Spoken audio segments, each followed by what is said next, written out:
On va vous faire découvrir maintenant une créatrice de mode ougandaise étonnante parce qu'elle fabrique ses vêtements à partir de l'écorce d'arbres. Et justement, elle est venue faire partager son savoir-faire dans une résidence pour artistes située ici même dans le quartier de Jaffa à Tel Aviv. Reportage Déborah Benayoun avec Oren Schmeiser. Anna et Dorine s'appliquent soigneusement. Et pour cause, toutes deux réalisent une œuvre d'art à partir de tissus d'écorce d'arbres et de fibres de coton. Pendant que Dorine découpe les petits morceaux de couleur ocre ou grise, puis les colle sur la sphère que tient Anna, cette dernière enroule la fibre. Une collaboration née grâce à la présence en Israël pour un mois de la jeune créatrice de mode ougandaise Dorine Namatovu, dans le cadre d'un programme du Kokudi Center, de l'African Studies Gallery et de la résidence d'artistes Jar, située dans le Vieux Jaffa. L'occasion surtout de faire découvrir aux Israéliens un matériau encore méconnu.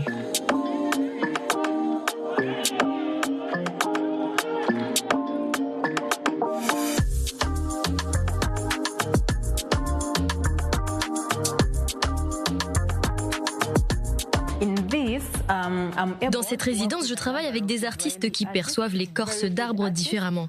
Je leur raconte son histoire car la plupart d'entre eux ne connaissent pas vraiment la matière ni les traditions rattachées au tissu d'écorce d'arbres. C'est une expérience intéressante pour eux. Dorine Namatovu est originaire de Masaka dans le sud-ouest de l'Ouganda. C'est ici que l'écorce d'arbre est récupérée à partir d'un arbre bien particulier, le Ficus natalensis, appelé mutuba. L'écorce est ensuite traitée de façon naturelle pour devenir le tissu. Un processus écologique, puisque l'extraction de l'écorce n'empêche pas l'arbre de continuer à pousser. Au contraire, il peut tenir ainsi pendant près d'un siècle.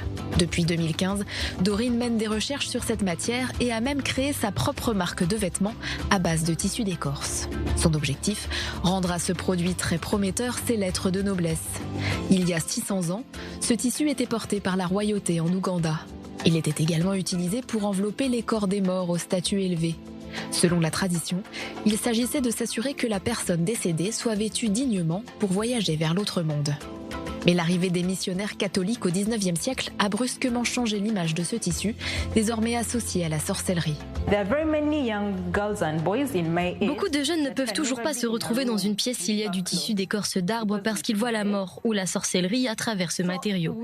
Cette haine vient de très loin. La présentation de ce matériau vise à éliminer tous ces stigmates. Éliminer les stigmates, mais aussi proposer de nouvelles utilisations et l'ancrer dans la modernité. Les gens sont parfois effrayés par les grands morceaux de tissu d'écorce, mais si ce sont des petites pièces, on ne reconnaît pas le matériau immédiatement et on peut en avoir une toute autre vision. Maria Erhardt a découvert le tissu d'écorce lors d'un atelier animé par Dorine Namatovu à l'Institut Bezalel, l'un des nombreux ateliers organisés dans le cadre de sa résidence. Parmi eux, une autre belle collaboration, cette fois entre étudiants de l'Institut Shenkar de Tel Aviv et de l'Université de Makerere à Kampala.